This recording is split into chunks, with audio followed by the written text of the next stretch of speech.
Good morning. My name is Reuben McDaniel, and I am the current treasurer of the Georgia Partnership for Education Excellence. And I want to welcome all of you this morning to what should be an exciting panel discussion around the topic of business engagement in public education, or in education generally. And we have Margaret Spelling here this morning, and this will be a fantastic treat for us to listen to her and the panelists, and they'll be introduced later. On behalf of Ann Kramer, who is the president of the partnership, who's not able to be with us this morning, I want to thank you all for attending and taking your time out today for these important initiatives. Well, good morning, everybody. First thing is to say thank you to Reuben. When he agreed to step in for Ann Kramer, our chair, who's traveling today, he didn't realize, nor did I realize, that he'd be doing the flamingo dance. So that was unrehearsed, of course, but Reuben did a great job. But isn't it neat to see what young audiences can offer for our schools? Both when I was a superintendent and when I served on the board for young audiences, I could see what they do when they go into classrooms to get kids excited about the arts and then turn that around and learn about other disciplines, math, science, language arts, reading. So those are opportunities for you to bring those kinds of experiences into your schools or your neighborhood schools, or refer those to other people, and just contact young audiences, and you can have that kind of excitement helping the achievement of our kids in Georgia. Let me run through the packet real quickly, and then we'll jump right into our program today. Of course, on top, on the right, you've got the agenda, and you know that we dispense of the long introductions when we bring people up on stage. That's because we have the long bios in the packet, so you can read those at your leisure and get a background for our speakers. The next page, though, is information partly from today, but from other events. You'll hear Margaret Spellings talk about a recent report. The partnership is a two-way street, what it takes for business to help schools drive reform. That's on our website. We also give you the link here if you want to go to that later. And then Kay Pippin from the Henry County Chamber will talk about some work they're doing in Henry County. And there's a link here to a video that's about 15, 17 minutes long. You may want to visit that sometime. And you know, we just came off our 19th annual bus trip across Georgia. Again, we saw some schools that are really making a difference. This year we went east and then south. Visited 8 schools that are really making a difference. Some are charter schools, all were public schools. Even went to a career academy down on the coast. And in every one of those stops, it was fun to leave a little trail of media behind us. Bill Maddox, our communications director, does a great job of having local TV or radio or newspapers there to do part of what our purpose is with those visits is to pat those schools in the back that are really making a difference. But the other purpose is to identify those best practices, and then hopefully some of you can replicate those back across the state. And we've had some great stories about that over the years too. So if you'd like to see a lot of the pictures about those, particularly if you're in other parts of the state or know some of those schools, you might recognize some of the community leaders who show up when we're at the stops. We have 2 big commercial buses, so it's 80 people plus some cars following us. But when we go to a community, there are a lot of local elected officials, board members, chamber members, city council members who are there to celebrate that also. So you'll see some pictures, you'll see some comments. This year for the first time we were tweeting as we were on the trip, a lot of people doing Facebook. So that was another communication and kind of a hub of conversation, let alone our debriefings. So we have some comments that people are sending back to us. You may want to see those. And then soon we'll have the video up on the site so you can see even more of the trip. And next year, of course, is going to be the 20th, and hopefully that's going to be bigger and better than the other 19, so you may want to join us for that. The last piece of paper there, the yellow sheet, is if you'd like to be on our mailing list, so you'll get our publications, announcements of meetings like this, information about the bus trip and so on. Please fill that out and leave it at the desk on the way out, at the table on the way out. We mentioned video streaming. Today's event is being video streamed live as we speak. And you will be able to go back to our website when this is over and look at all or parts of this program. So I encourage you to visit our website to do that also.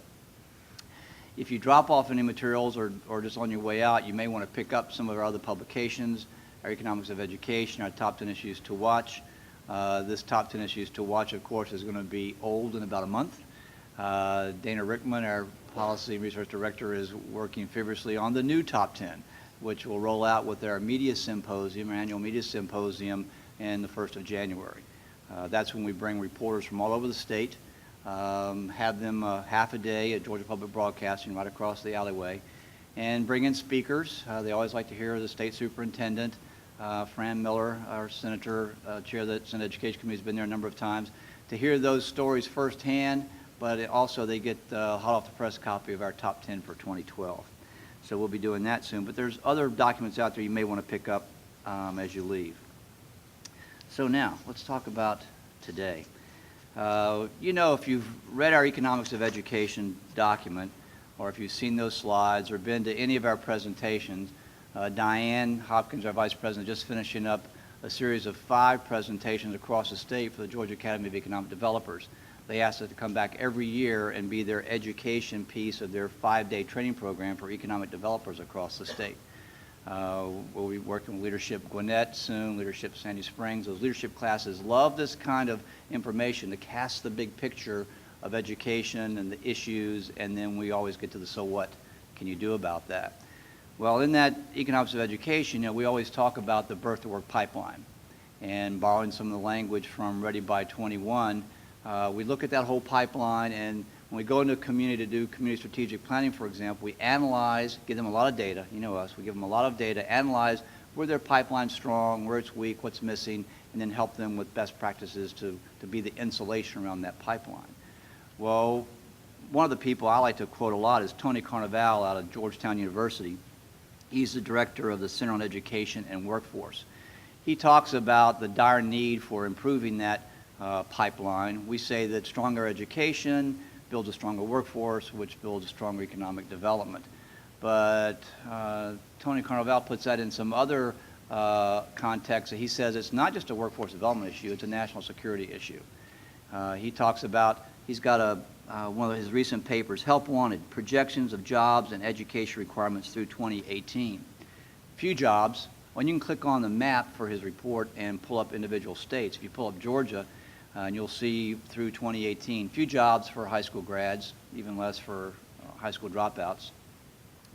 80% of the jobs over the next decade are going to require at least that 2-year education, but he predicts that there's going to be a 3 million shortfall of college degree educated people who can fill some of those jobs. And if you put that into STEM areas, science, technology, engineering, math, it's even more dire. And that's when we get into the whole issue of not just workforce development, but our national security. Well, today we want to talk more about that, and we have another advocate that talks about the need to build that stronger workforce for economic development, and that's Margaret Spellings. And you can see from her bio, past Secretary of Education, now working with the U.S. Chamber, which is a really good partner of ours.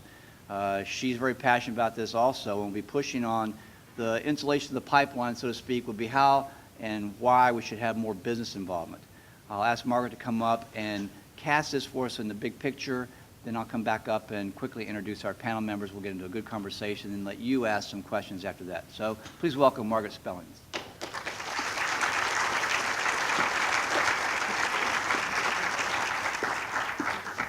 Thank you, Steve. Let me get situated here. There's a lot of stuff. Talk about the proverbial hard act to follow, not Steve, the dancers. Love you, Steve. And thank you, Ruben. That was terrific. As I was whispering to him, don't quit your day job, Ruben. But anyway, damn fine try. Okay, so everybody in this room knows Ann Kramer, right? So with Ann Kramer, when she asks you to do something, you can go easy or you can go hard, right? But you're gonna do what Ann Kramer asks you to do. And so she, you know, got me to come down here today. And where the heck is Ann Kramer? Nowhere to be found, but in New York. But anyway, thank you all for your warm Georgia hospitality. It's always good to be back home in the South where I belong. I grew up in Texas, and give Ann my fond regards. Please do tell her that I was here. She's a terrific partner with us at the U.S. Chamber of Commerce and really leaves a big footprint wherever she goes. And I think people like Ann, and I know you, Steve, and Ruben, and lots of people in this room are good role models, not only for our kids, but for each other. So thank you for this organization, because we need it now more than ever. As Steve said, my topic today is about the imperative of business engagement. And I know as we went around the room and everybody introduced themselves, that there's lots of folks who are affiliated with organizations that represent education, teachers, organizations, administrators, and the like. And I think that's great and admirable. We need all of that. But we also need muscular, vigorous, robust, consistent leadership from the business community, especially now. And I'm going to explain some of that. And I think you all have seen this, firsthand in your own community, why it's so important for non-vested stakeholders, and when I say non-vested, I mean not on the payroll, who are concerned with the economic viability of your community and of your state, are so important in this day and time. We can't fear reform or change. It's here to stay. We've come a ways. I like to say we're pleased but not satisfied. We certainly have a long way to go. But we also know that we have come a distance and we've been in this vineyard for a long time. But there's no denying what we call the dropout factories that continue to manufacture misery in those factories, where 13% of our schools nationwide produce half of all the dropouts in this country. And we can't stand for sound alternatives like charter schools and technology innovations and other things being disfavored so that we can keep on doing business the way we have. The answer for us in the business community is not to shrink from the battle, especially in difficult times, but to join together, to get smart, to stay consistent, and to continue to fight for our kids. My friend Tom Donahue, who leads the U.S. Chamber of Commerce, has the right idea. He likes to say we need to step on the gas pedal of reform, not slam on the brakes. He says, adding that the continued viability of the American dream is at stake. If the business community is not vigorously involved and insistent on better results and a quicker pace, we are in trouble. The current fight in Washington, where it's nice to be out of for a day, is over the reauthorization or renewal, in regular people talk, of the No Child Left Behind Act, the Elementary and Secondary Education Act, which passed nearly 10 years ago, this iteration of it, during the early days of the Bush administration. And the U.S. Chamber, believes that the new law should be preserved, strengthened, and improved for the next generation of children. It has to continue to contain rigorous accountability provisions that are clear, understandable, transparent, and cover all students in all schools as the law does today. And we'll talk a little bit more about specifically what that means. Second, it should continue to provide real choices and options for students and parents through access to tutoring, charter schools, and school choice. And third, it should recognize and reward effective teachers and principals. And frankly, we can do a much better job in the new law than we have in the current iteration of this law.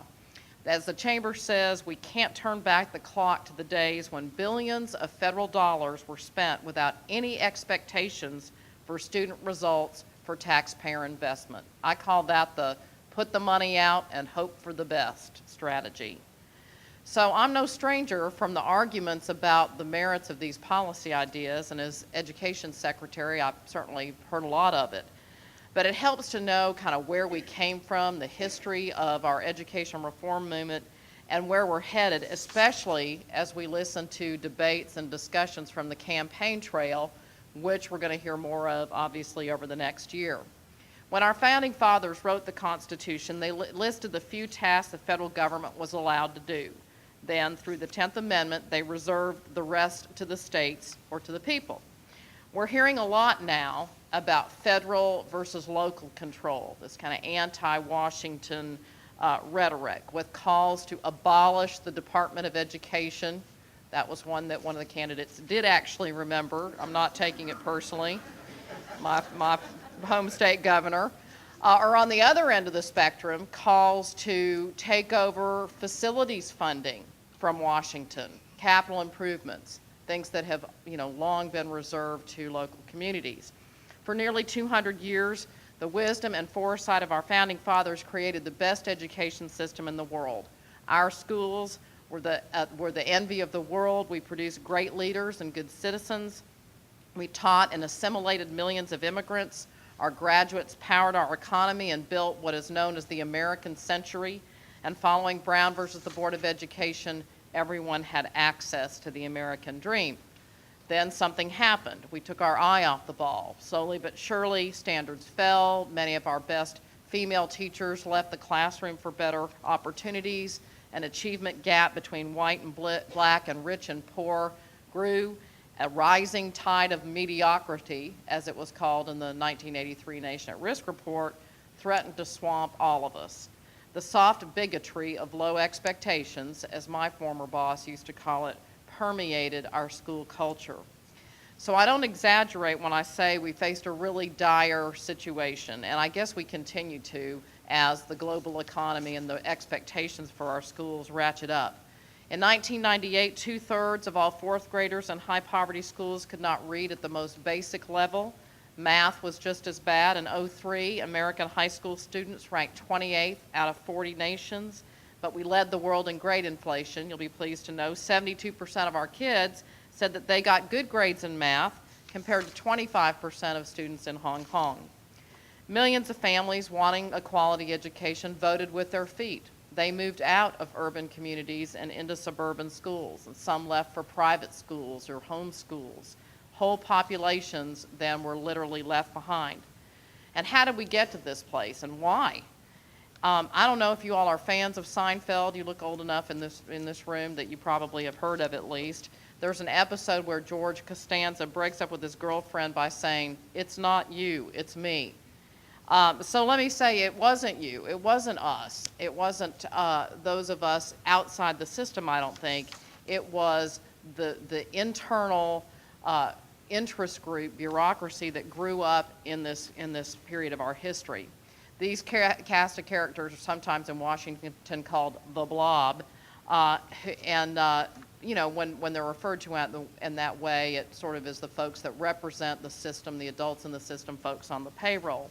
As former American Federation of Teachers Al Shanker once said, when school children start paying union dues, that's when I'll start representing the interests of school children. And you know what? That's what they're paid to do. That's what they're supposed to do. That's what they're hired to do. But we in the business community have to be hired to do something else. So where are we now? We saw, and we are seeing again, a resurgence of activity in the states, with governors more on the front lines, particularly as this anti-Washington, national, anti-centralization kind of theme takes over. In 1986, the National Governors Association called for fewer regulations and more freedom for schools in exchange for accountability for results. They pushed for tougher math and science standards and a focus on at-risk students. Some governors pushed through the resistance on the ground and passed accountability systems that started with assessment and with standards. And as the new millennium began, about 2/3 of entering ninth graders were graduating on time. So we needed also to turn our attention to dropouts. This kind of national or state effort is why in 2001, President Bush, one of the governors who worked for strong accountability in Texas, proposed and passed the No Child Left Behind Act along with the late Senator Kennedy and Congressman John Boehner. Imagine that cast of characters together now. I'll tell you also, since I was very much involved in that law, it passed the U.S. Senate by 87-10. Can you imagine anything passing in the Congress by 87-10 in the Senate these days? Just a very, very different time. No Child Left Behind really is not all that complicated. It says that the job of the school is to educate the students in it, starting with reading and math, the building blocks of all other learning. It asks states to set standards. You all, states, are the ones paying the bills, and it imposes consequences if those targets aren't met. It set a deadline of 2014 for all students, P.S. virtually all students. There's a lot of fine print in the law that makes accommodation, and rightly so, for students who are transitioning to English or who have special education needs and various other issues. And it gave us this deadline. I often ask parents in lay audiences or business audiences, What do you want for your kid or your grandchild? If your teacher, your grandchild's teacher said, we think we can get Susie on grade level by 2014, you'd be down there and you'd have your kid out of the school that afternoon. So I don't know why we think that other people, other parents, want less for their kids. The law called for publishing information about our schools so parents would know more about them. The schools were labeled as needing improvement if they did, which with half of the kids, the minority kids in our country getting out of high school on time, seems like some of our schools probably do need improvement. In your state, and I just looked at the numbers yesterday, I think it's about right at 68 or 70% or so of your schools are meeting the No Child Left Behind targets when you have a very high dropout rate, not out of skew. So you hear a lot about over-labeling of failure, but if we don't, put our attention and define the problem accurately, it strikes me we're not gonna be able to cure it. We often talk about school failure, but it strikes me that that's really nothing compared to the failure and the stigma of a young person who's unable to land a job or can't read when they graduate from high school. So it's easy to set goals. All of us in this room care about results, and we're all for that. We're all for standards. I'm pleased that President Obama has recognized the real academic gains that have been achieved under the law. African American and Hispanic students have made great progress thanks to the work of great educators. Fourth grade reading scores for ELL learners, English language learners, improved by 8 points from 04 to 08. Scores improved by 5 points for students with disabilities. It doesn't sound like a lot, but as our schools get more diverse and our work gets more difficult, the fact that we're moving forward in these ways with big numbers represents a heck of a lot of kids. This law improved data gathering, which frankly left a lot to be desired before the law, with few students tested and very sporadic information reported to parents. When poor performance is caught early, it can be attended to, and we catch it by testing students, collecting the data, and disaggregating and reporting it by student group, such as African American or Hispanic, or students with disabilities or limited English proficiency. The transparency and the requirement to act have been game changers. States now do a much better job of measuring dropout rates and disclosing other key indicators, and more attention has been paid, I think, by any standard to the needs of poor, minority, and disabled students than ever before. That's why I disagree with those who say these kinds of reforms undermine federalism and violate states' rights. The truth is, states are doing much more now to focus on poor and minority kids, which have always been, when the Department of Education was created 40 years ago as part of the LBJ Great Society Civil Rights Package, that's been the focus of our federal role. Georgia has really risen to the occasion in many ways. You have adopted the rigorous Common Core standards in English and math, and you have a longitudinal data system that includes all 10 core elements as recommended by the Data Quality Campaign.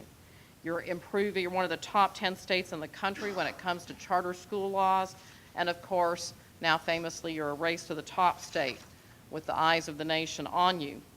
And I know you've had real challenges with the revelations of late in your own school district. Devastating news for the children and for those of you dedicated to creating a system worthy of those children and your community.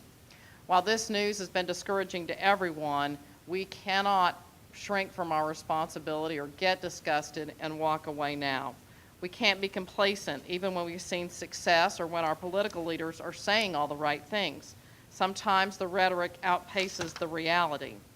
I realize that changes will and should be made to No Child Left Behind. We've learned a lot over the past 10 years, and we should take what we've learned and build on it. But as the Chamber says, a few core principles must be upheld. The law must require assessment and disaggregated data so we know who's falling behind and where. We must have real teeth in the form of consequences for missing targets, and it must apply to all students in all schools. So what we're seeing in the U.S. Senate thus far is pretty disturbing. We have the right that wants the federal government out of education entirely, and the left that doesn't want any accountability at all. And those forces are coming together to shape up and be a very unholy alliance. The result, I fear, will be to gut accountability, and the losers will be poor and minority students in Georgia and all across the country. There will be no consequences for not closing the achievement gap. Don't take my word for it. This is a law that has been passed from the Senate Education Committee in the U.S. Senate. We know what will happen when there are no consequences because we tried it for 40 years with the put the money out and hope for the best strategy.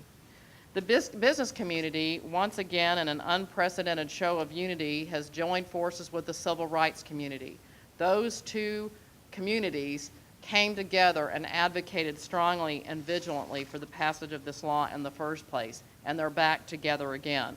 So strange bedfellows with the arch conservatives and the unions against the business community and the civil rights community makes the politics of this very fun.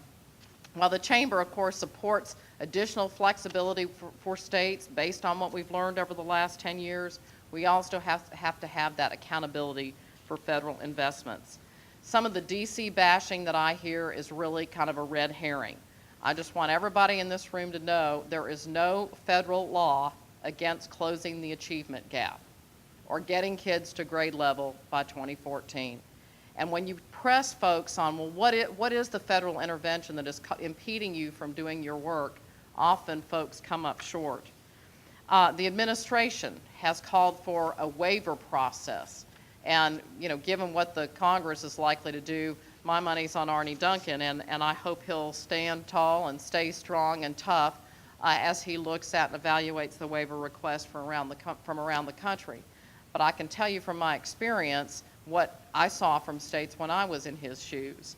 For instance, Utah repeatedly wanted to allow teachers and the system to educate only 80% of the children in Utah in response to a large and growing Hispanic population there. Kentucky wanted to hold schools accountable every other year. And so I want to believe, but I also have seen the kinds of things that we see from states that appear to be gaming the system.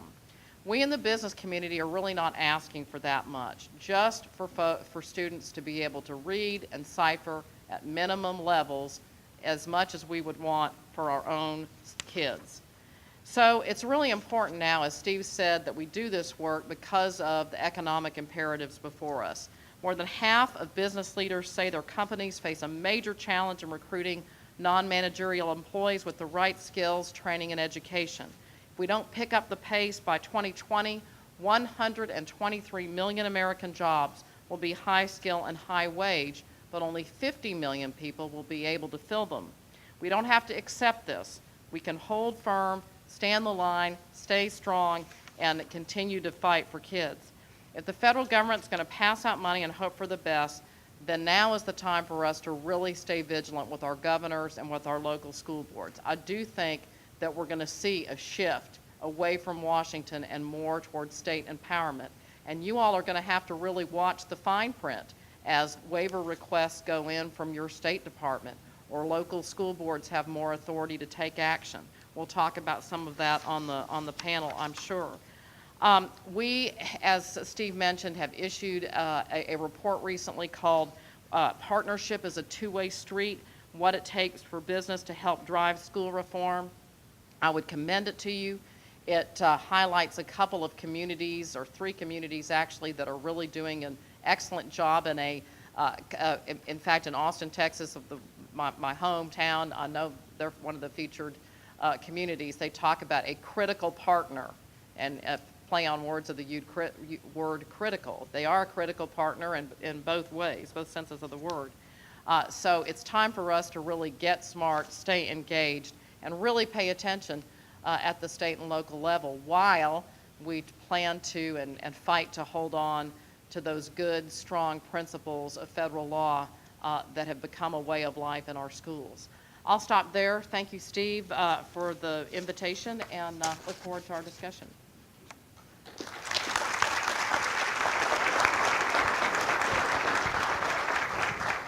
Thank you. What a kickoff.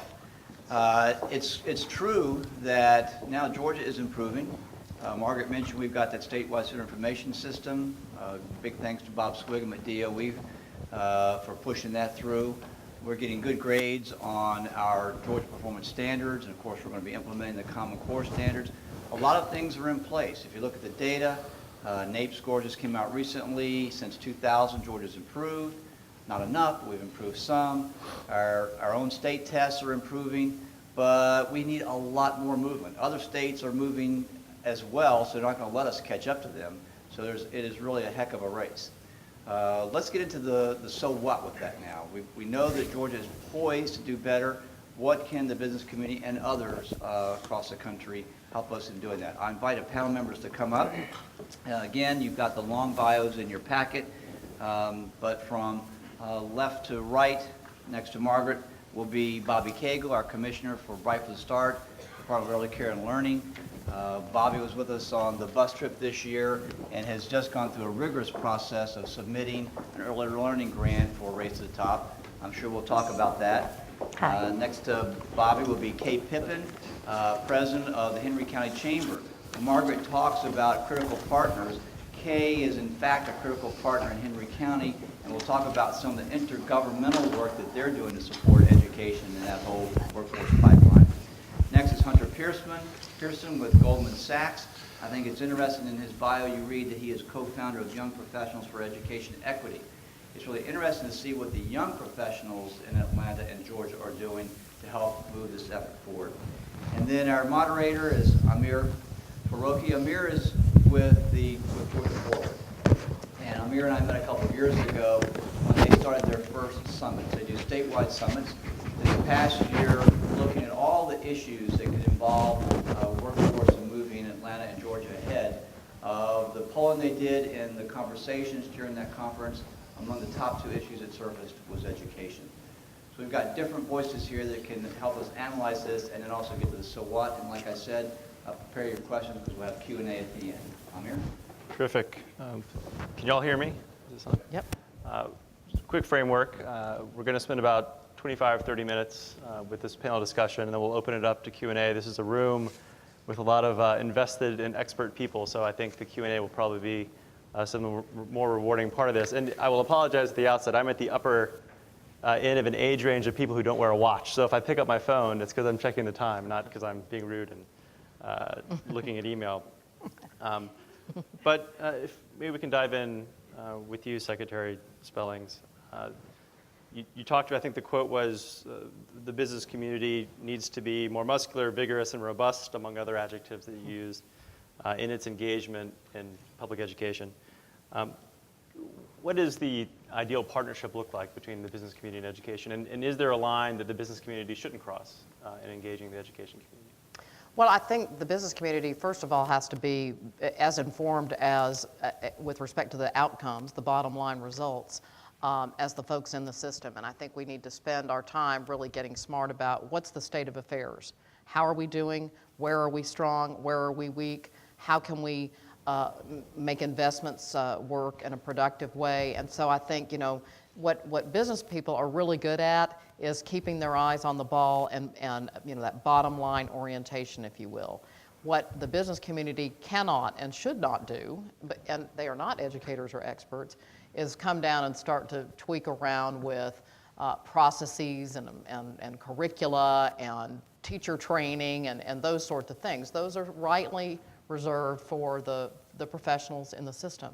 But how are we doing and how are we spending our money is absolutely in the bullseye of what the business community ought to be paying attention to. And I will add, but for y'all and really for us, this is supposed to be as conversational as possible. So if there's a question that's asked of one of the other panelists that you want to chime in on, feel free to chime in. I think Secretary Spelling set up maybe the work that's going on in Henry County very well. Ms. Pippin, can you talk a little bit about the E Squared initiative in Henry County and the role the business community there has played in working with the education community? Sure. Good morning. We are a suburban community. We have 41,000, just at 41,000 students in our public school system. We are the 7th largest school system in the state, and we have 6,000 employees in that school system. During the better part of the 90s, Henry County was the 3rd fastest growing county in America. We've always played tag team with Forsyth County, Gwinnett, so forth. We grew from 52,000 people in 1990 to 204,000 residents today. So all of that rapid growth obviously had an impact on our public school system as well. We were building 2 to 3 new buildings a year for a long period of time. Of course, that has slowed at this time.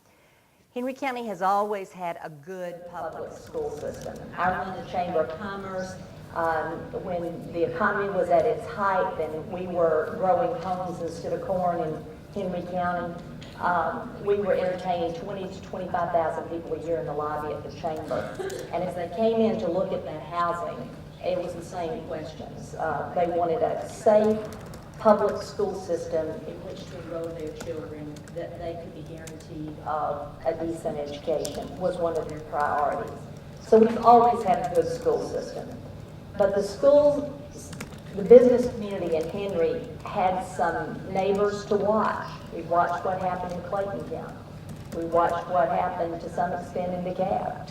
And we decided, as being a neighboring county of those systems, that we should learn from that experience and that we should revisit the issue of being very supportive of our school system. I started at the Chamber about 10 years ago. When I arrived, it dawned on me, we have 4 cities and a county. So we have 5 governing bodies, besides all the usual school boards, et cetera. And it dawned on me that people don't know each other. The city council in one town doesn't know the city council in another town, doesn't know the school board, doesn't know the county commission. So we started doing an annual dinner where we just simply brought everybody together. And long story short, that eventually evolved into a full 2-day retreat where we take all of the elected and all of the appointed leaders of our community out of town for a 2-day working retreat, okay? So that's important for you to know because we didn't just jump into the idea of school reform. We had built a relationship among ourselves before we took on this subject. Out of one of those retreats where we have come to the point that we focus on a subject at each retreat, we had focused on the subject of education. And it was fascinating to watch business community members come back with the attitude of, well, they didn't do that way when I was in school. And then to hear the realities coming from our school system on the challenges they're facing, the funding dilemmas they're facing, the lack of strong family support that they're facing, the realities of public education. And I think it was just a good prayer meeting for everybody to come together and realize that a lot of people had walked away from public education, and public education had suffered by that walking away. It was different than the days that we came along as young people. So from that, everybody said, we want to come up with a community plan where we can assure that this good school system can be pushed over the top to become a great school system. And from that, we organized a task force. It has been composed of over 100 community stakeholders. We've had no out-of-town consultants, no consulting firm. We've had no money. And we have had 5 task forces working, 5 subgroups working within that task force for a period of 10 months. And we came out with the E-Squared, which is Economics and Education Task Force Report. It is a set of recommendations that's on our website. It's a bound written report, and it centers around what we as a community can do, that if we all embrace these recommendations and help our school system, what we can do as a community to push a good school system over the top to be a great school system. Thank you. Commissioner Cagle, you talk a little bit about your focus is on our youngest and getting them ready to perform in elementary, middle, and upper school. Can you talk a little bit about opportunities you see that the business community has in partnering in your work? Absolutely, and it's wonderful to hear the experience in Henry County because I'm a true believer in stakeholder engagement in the broad sense. And I think we have done a very good job in our agency over the past few months of trying to engage as many partners as possible, with the possible exception of the business community, and that's a harder nut to crack for us. We do see that as an essential component, though, because those are really the opinion makers in many communities. And as I travel around the state, I talk to superintendents and others who tell me that the way that they really achieved change within their community was getting the buy-in of the business community on the need for change. And so part of my job is to actually engage the business community and convince them of the economic aspect of early education as well as the educational aspects. And we have a really rich history and research on the effects of early childhood education on the educational experience of children, which I think is becoming more and more recognized, which was added to recently by a UGA study that showed over a 10-year period following children from pre-K all the way into their middle school education that they had 6 to 10 point increases in both math and reading, and that was sustained all the way through middle school, as well as those children receiving that education were prevented from repeating grades at a rate that was much better than the children who did not get the benefit of that. So there's that, and then of course there is the more recent economic analysis that's been done by several top economists in the nation, James Heckman being the most recent Nobel Prize winning economist to look at this, that show that we have a return on investment in this area from between $7 to $16 for every dollar that we invest. I jokingly say when I get an opportunity to legislators that I'd really love to have that kind of return on investment in my personal portfolio. I'm hating to say that I'm not lately, but in any event, I think that's part of our job is to make the linkage there to really invite the business community. And what I've found is when you make the invitation to the business community and to others, they're really ready to step forward and take a role in the education of children. And in our estimation, education actually begins much earlier than the K-12 education, and we're there to support that. I was just going to add quickly, the new normal, obviously, in all of our worlds is reduced funding. And so we have to be, much, much smarter about how we spend our money and do it where it matters, where it works. And so I think, things like early childhood investments and others, we really have to have the courage to say, what are we doing that probably isn't paying off, and what are some investments that we can and should make that are going to have a better return. That takes data, and it takes good research to figure out what those most effective things are. I'm trying to help you, Bobby. I appreciate that. This is a question. I need to get your number, by the way. Question for all, but we'll start with you, Hunter. You have the benefit of having been in the classroom with Teach for America, now you're in the private sector. With that perspective, what do you see, if anything, that the business community is uniquely qualified to address in interfacing with education? Out of college, I was a sixth grade English social studies teacher in Oakland, California. How many folks in this room were teachers at any point in their careers? How many folks in this room work in a job that, even if you're not a teacher right now, works full-time, focused on kids in low-income communities or trying to achieve excellence in education for kids in any communities? Raise your hand. Now, I think it's important, especially now that I'm in the business world and get my bearings in this whole new environment where if you say good morning, not everyone says good morning back to you. I think it's important to start with the fact that we talk a lot about what the business community has to teach the education and nonprofit community.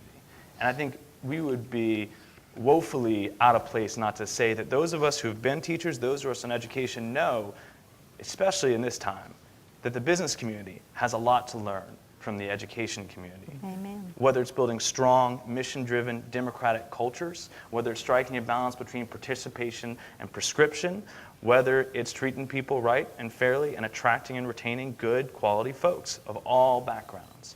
Now, I also think back to in college, I had a roommate named Brendan Kelly. And Brendan, he'll now watch it now because this will be on the web. I'll send him the link. He'll get a kick out of this. Brendan is a bright guy. Was a management consultant, worked for Senator Frist on Capitol Hill, is now working for the Treasury Department in Asia. And Brendan talked to me one summer, it was the summer between my first and second year teaching, and he said, Hunter, I really respect, admire what you're up to in education, and I think teachers are so important, but let's face it, the job is a very important job, but it's not so, challenging, right? I mean, you get the summer off, it's kind of 8 to 3, all these sorts of things. I see everyone who's an educator right now kind of scratching their head or doing this. And it struck me as I was watching flamenco this morning and watching that guitar strum and those heels hit the floor, that education and teaching is toque palmas. It's something that you think you can clap to that if you're watching it, and then you try to clap to that, and you are totally lost. Exactly. So I think you get a new appreciation when you do it.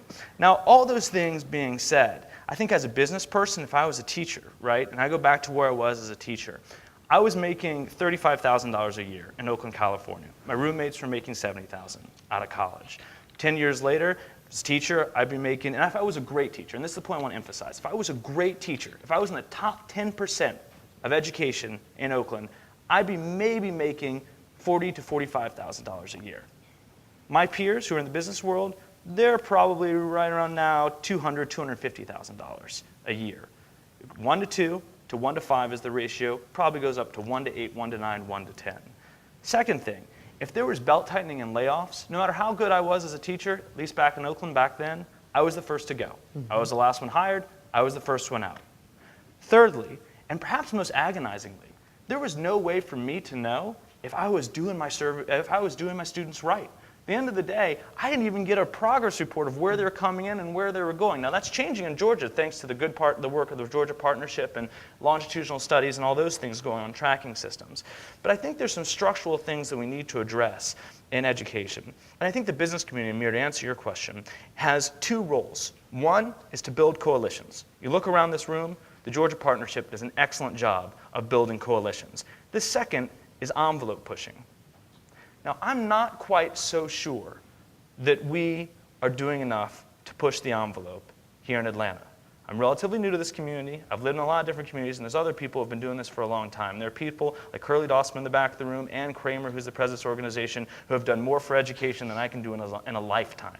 But that being said, I think the business community needs to push the envelope more. I think ways we do that is by getting young people involved in education, building more groups, potentially groups such as Students First, 50 Can, Stand for the Children, groups that we might not all agree with what they're saying, but we need to populate the public square when it comes to education. Because I know, with all due respect, and I think there's a lot to admire about the Occupy folks going on, people protesting all across the country right now on that front.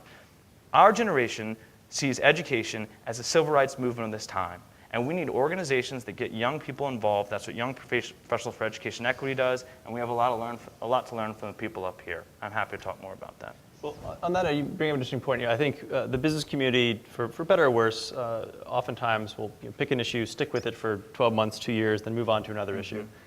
So my question here is, how do you, if we can, as a baseline, we can maybe agree on this on various points, but if the business community is a necessary partner in our public education framework, how do you keep the business community's interests sustained over the long term and not fall off and get distracted by infrastructure or transportation or economic development? I think, well, Go ahead, in what we're doing with our E Squared movement, I think of major importance to the business community was that there be benchmarks and that there be measurable goals. And we've built that into our recommendations. We have a timeline with each year and where we're going to be in each of those categories, all the way from dropouts to SAT scores and all of the state tests in between, pass rates, et cetera, et cetera. And it's very, very publicly stated. And I think it's very brave of our school system to want to go on record to say that, because they're saying in next year we're going to be at this point, watch us, provided you as a community go along with us and help us do that. So I think that's a big part of it, is to show the return on value. This recession is not all bad. There are a lot of people that have that acquired wealth and thought that public education wasn't good enough for them, or was good enough for them but not their children. So they automatically assumed private school was the answer, and there are some fabulous private schools in our state and our nation, and there are some not so fabulous private schools. And a lot of people thought that once they acquired enough wealth, the thing to do was to put their children in private school, and unfortunately a lot of the business community is a part of that. I've been to a lot of meetings in this row with the chamber like this one, And some of us in this room go back to the Minimum Foundation Program for Education. That goes a long way back. And we lived through APEG and QBE and all the other reform movements and all the money that's been spent. But we fail to realize some of the things that we've gone through as a society. Ms. Spellings talked about, reference that the Department of Education was created out of an LBJ era when money was rolling and everything was so liberal and wonderful, when in reality it was Jimmy Carter who created it, and he did it simply because he cared so much about education that he thought it ought to be separated out from health, education, and welfare and have its own cabinet person seated at the table when the President of the United States called a cabinet meeting. We need to revisit where we came from in this arena. Most of us are public school graduates, but many of us have walked away from that responsibility over the years. When I was growing up, the best and the brightest in my small town in this state served on the school board. We're having difficulty finding people to run for a lot of offices, but most definitely school board, unless you're a metro area where there's a nice salary attached to it. And it ought to be because you care about schools and public education that you serve, and not as a means of making a living. I'm sorry if that steps on somebody's toes, but it's the reality that we don't want to deal with in this state. We've got school board members getting the same benefits as teachers. I'll never understand that as long as I live. We have to remember that the civil rights movement opened up lots of new job opportunities for women and for black men and women, all of whom had been closed off to most of the other professions until after the civil rights movement. And prior to that time, you had the best and the brightest who taught school, because those were that was the profession that was open to us. And after the civil rights movement, the progress of that movement lost us a good audience of excellent teachers, particularly here in the South. A lot of people are advocating what's wrong with education, and not very many people are preaching what's right with it. And I think the business community is doing itself a disservice if it doesn't truly try to figure out what's right in public education, because I truly, truly believe that public education in America is the fabric that holds this nation together. I believe that. If you believe that, applaud. Yeah, you go ahead, lady. Ms. Spellings on Yeah. sustaining business interests. Yeah, in let education. me, before I do that, let me speak to Kay. Of course, it was Jimmy Carter that created a freestanding Department of Education, but the first federal investments in our schools came as part of the Great Society and in the Johnson administration. And But- so but at both Texas are Georgia true. tension here, I like Both it. are true, both are true. No, I do want to, but I just looked at my school system's funding, okay? And I think it's, and that's important to what you're talking about.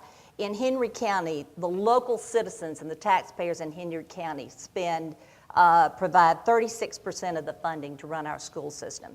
63% comes from the state, and 1% comes from the federal government. Right. So as you talk about all this great Yeah. money that's been Yeah. thrown at education, I think the highest it's ever been in this nation was always significantly less than 5% of what it took to run schools. So I think No Child Left Behind is a good thing. It does need to be tweaked, and I agree with the accountability piece of it. But I think the federal government needs to realize that if it really wants to see change in education, it's going to have to put some money with its policy.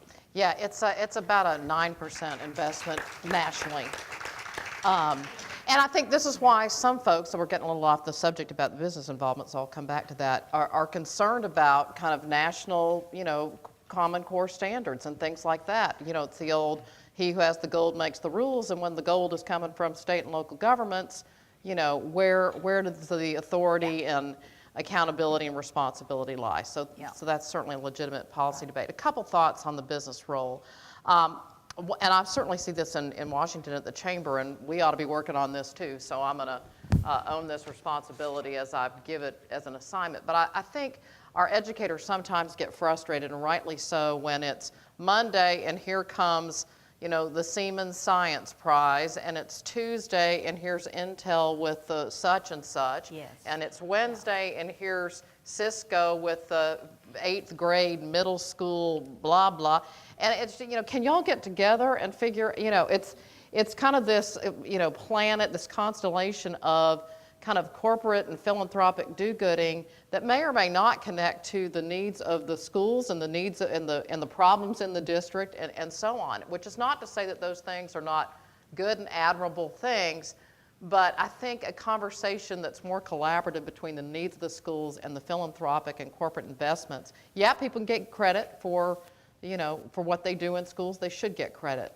But let's have it be coherent in the community kind of sense, and maybe the Georgia Partnership ought to convene something like that. You all have got a lot of major corporations and companies here in this community doing that. The second thing I would say that the business community has to do, and if I had a nickel for every time I heard something like this, is educators, policymakers, politicians, they need that bad cop. They need the cop on the beat or whatever, being the tough person or the tough-minded, SOB or whatever in the room on things. They need that cover. There's plenty of people that are going to say, well, we can't, we shouldn't, and why do we have to, and if we don't have enough money or this, that, and the other thing. But, I think it's our job to be, focused like a laser on some of the outcomes. Well, I think that picks up on Hunter's envelope pushing point. If the business community is going to be the cop on the street or pushing the envelope, what are areas that are ripe for pushing the envelope, and where do you think it's most necessary? Hunter, you want to go first? Since I've just been talking. Thank you, Secretary Spellings.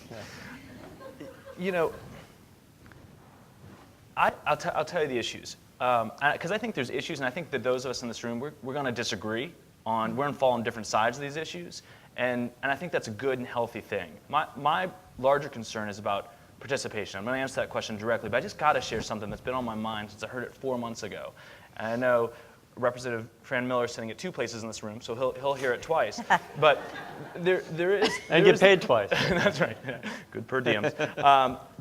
And I know he's one of the champions of this cause, but I think there's this issue when deer baiting. My friends who are representatives, and I don't have many friends, so basically the friends I have, the 2 of them are representatives, and they said that when deer baiting came up, they got, call it 100 calls, came into their office. Now, I don't mean to say deer baiting's not important, and I know some of us come from communities where it's a big deal. Leave no doe behind. I'm with you. But I do think that when Hope came up, regardless of how you feel about the Hope issue, those same representatives who got 100 calls for deer baiting got about 20 for the Hope Scholarship change. They tended to get more, though, for pre-K. And I think that really speaks well for the state of education in Georgia right now, given the importance of early education to later education for children. And I think I heard more than one representative call my office and say, for God's sake, please call these people off, get this fixed, and let's move on. So I think that was a component of the debate that was very much on the top of mind for the voters. I will say the pre-K, I think it's exemplary what y'all are doing in pre-K in the state. It makes me proud to be a Georgian to see the stuff that's going on in pre-K here. To answer your question specifically, though, because I don't want to dwell on glittering generalities, I do think that we need to have a conversation about LIFO, last in, first out. We're going to disagree about that. That's fine. I do think we need to have a conversation about mutual consent, whether teachers, what role teachers and administrators should decide who goes in what schools. I do think we should have a conversation about charter authorization. Who should have the power? Who should have the autonomy? Let's figure that out. I know the legislature is going to dive into that in this upcoming session. Then there's issues out there that maybe we should talk about, but maybe we should not do anything about.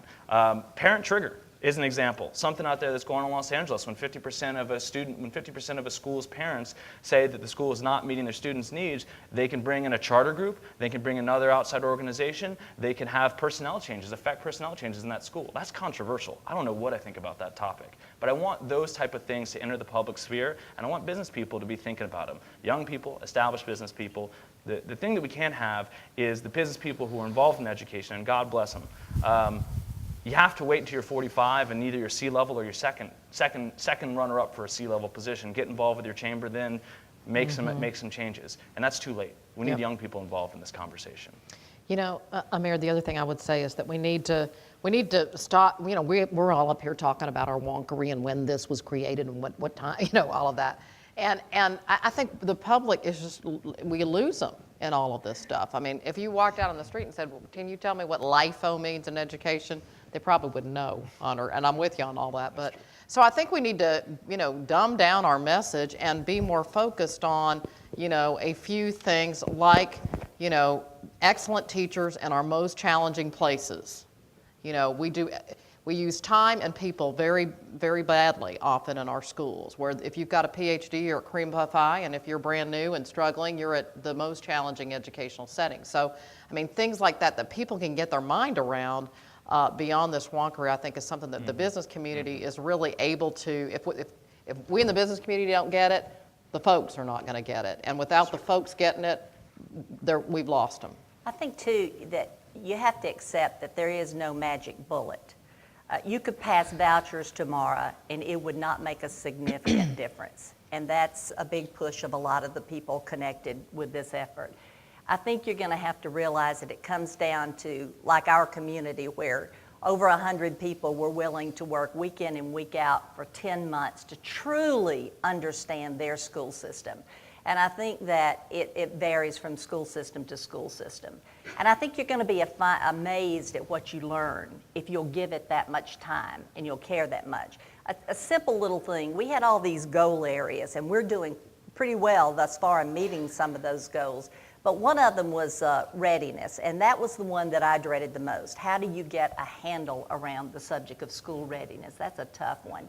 And there's a series of recommendations in our report, but one of them that we found out was that a lot of first grade teachers can pretty much tell you which daycare kids came out of based on their preparedness for first grade to enter school or their lack thereof.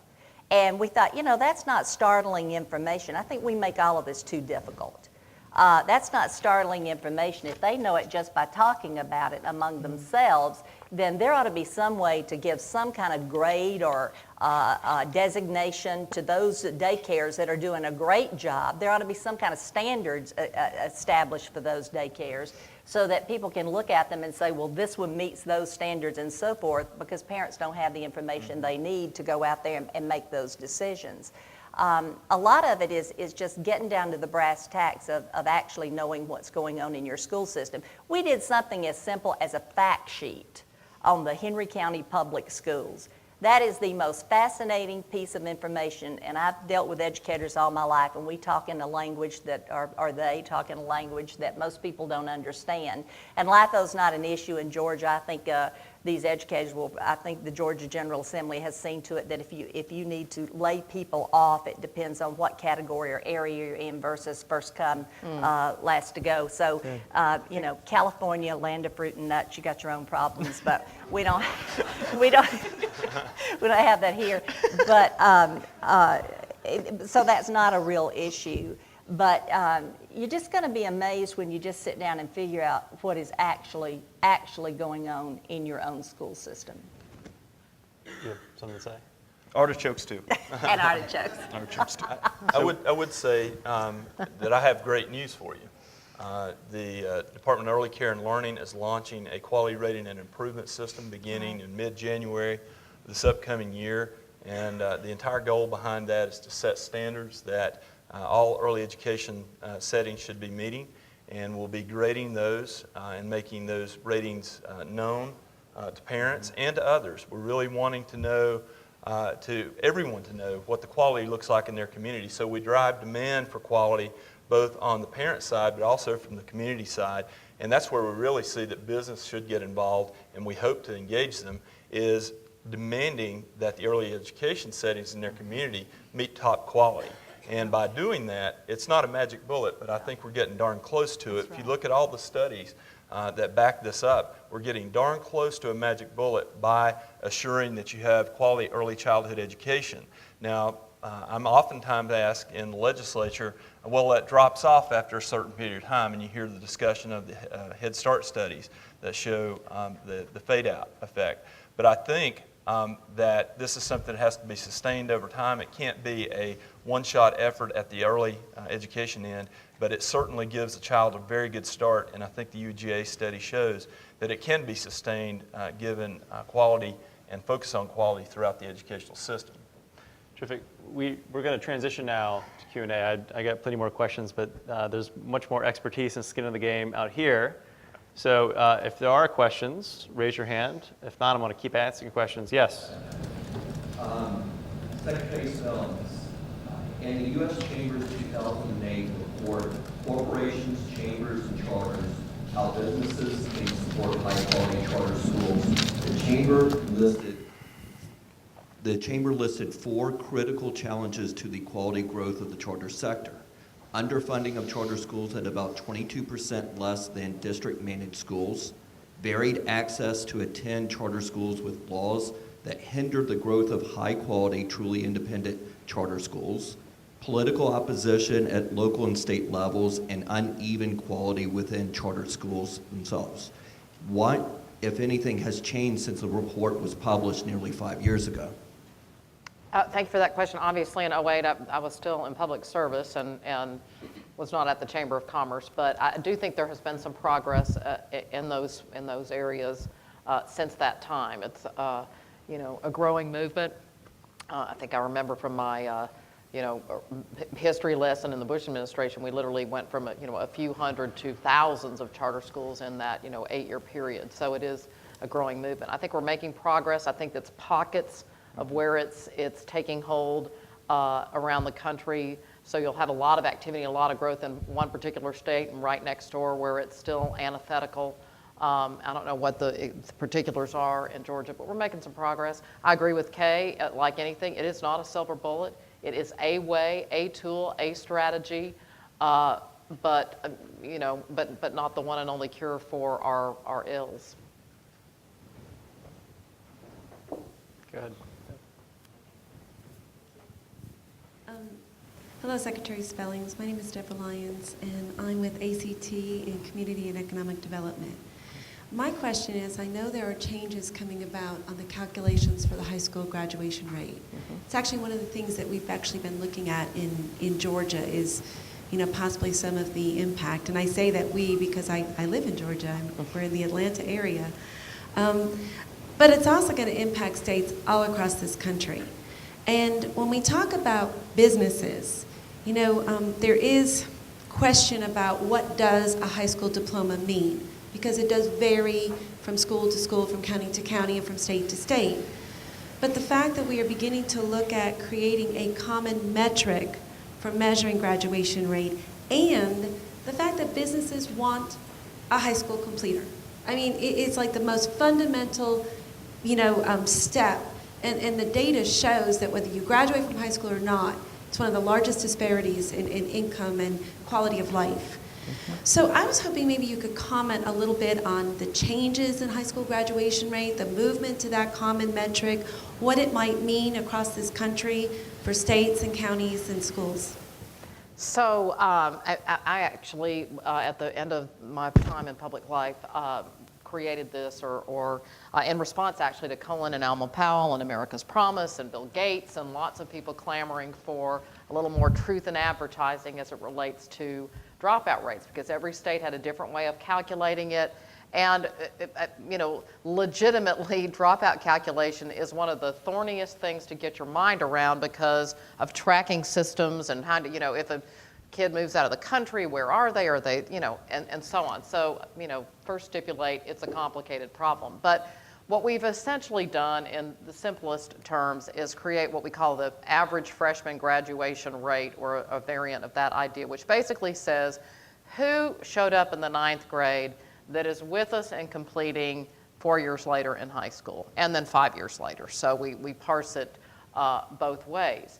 And it allows us to really look ourselves in the mirror and look our sisters and brothers and fellow states in the mirror and see how we're doing in a relative sort of way. As you said, without high school completion, you are not going to access the American dream, or you're going to have a really hard time doing it.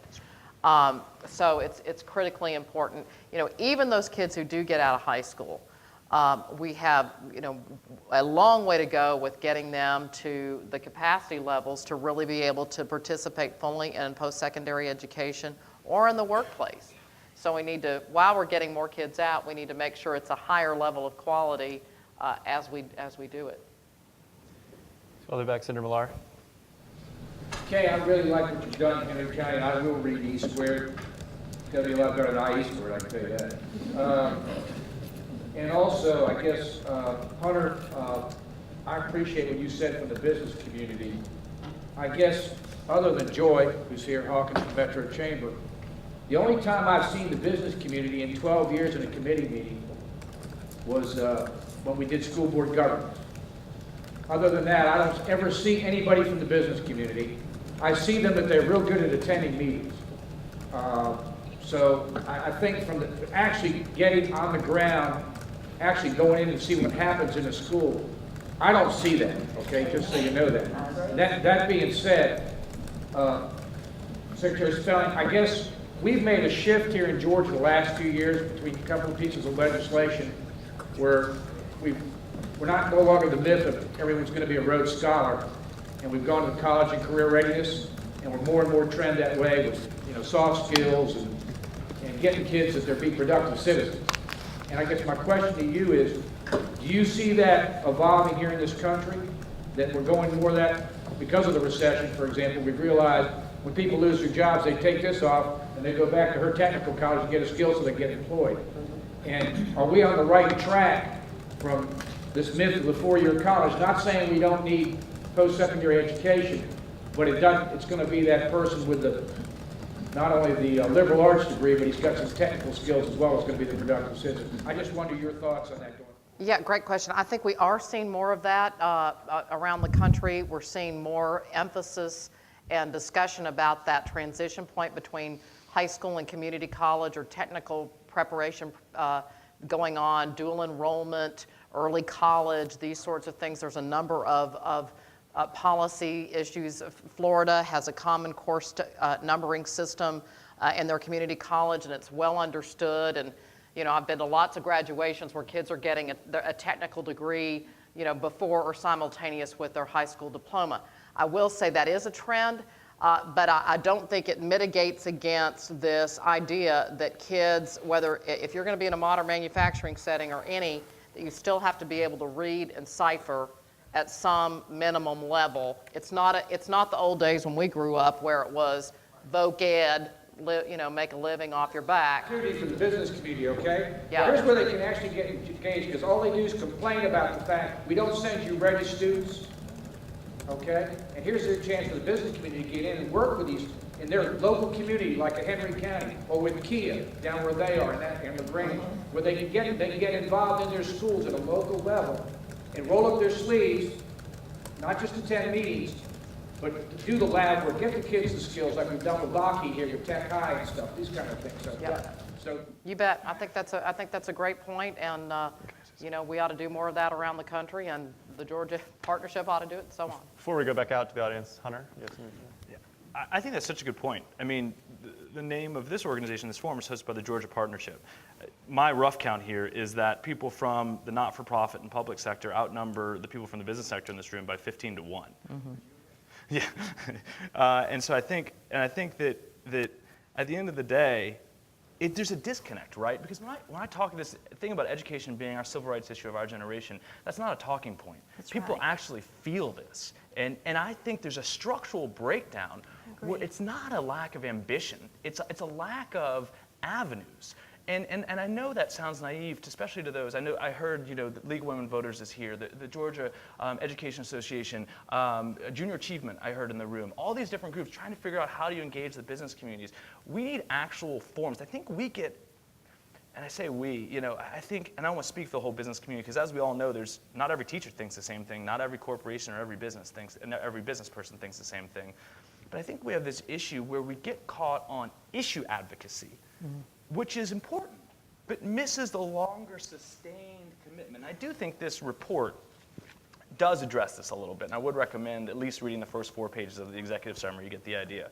It's a good thing, but I hope that we can build more organizations to populate the public square and actually give people a forum for continued participation and engagement similar to the chamber.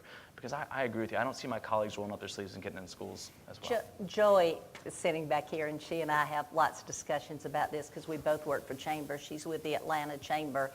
I've been there. I've done the principal for a day.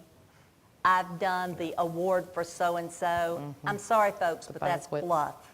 That's all fluff to make the executive feel good. If it's the only way you're ever going to get the executive of whatever major company to actually go be in a public classroom, then it's better than nothing. But what we're doing in Henry is hard work. It's sustainable involvement in what's happening in our school system.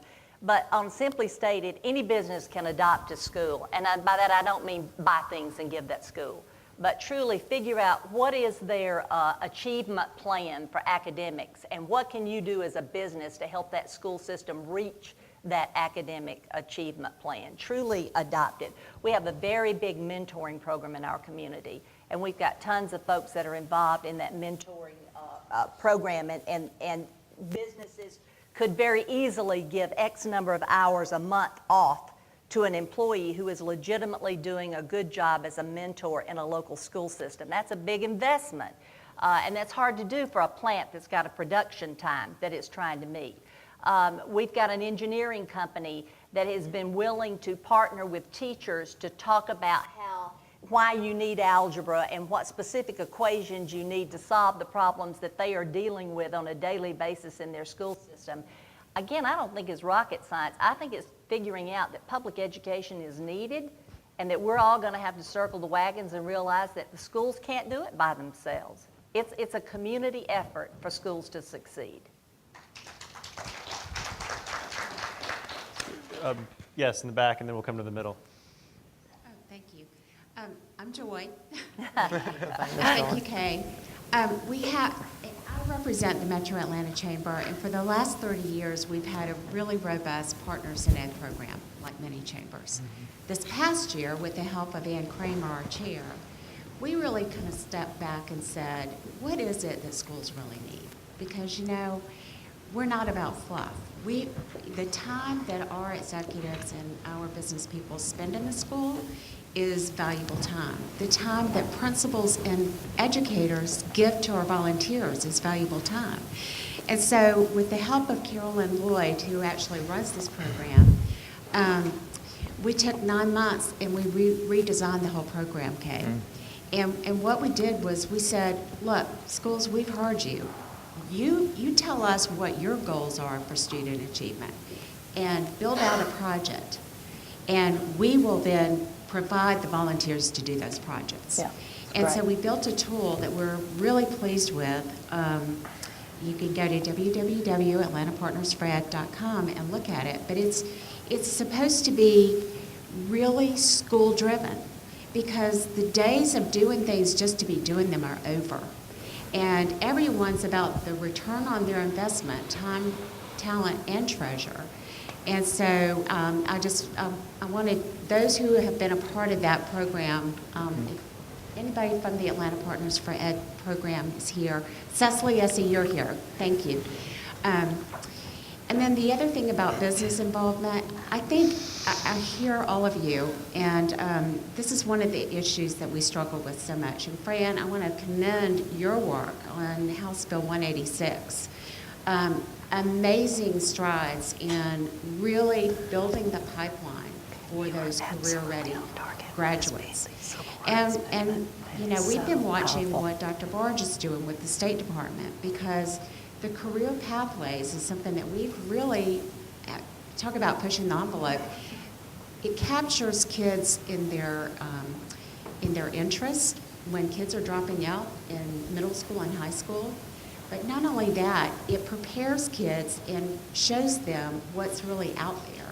Help IT, the businesses that are really attracting employees right now are those high-tech businesses. The businesses that we're recruiting to the Metro Atlanta area, there are 5 cluster areas. 4 of those 5 are high-tech. And those businesses, while we have a 10.5% unemployment rate, those businesses have a 0% unemployment rate. They're looking for a workforce. So we applaud the efforts. We're looking always for issues and ways that business can uniquely get involved and stay involved in education. So we appreciate your comments and would love to have continued dialogue.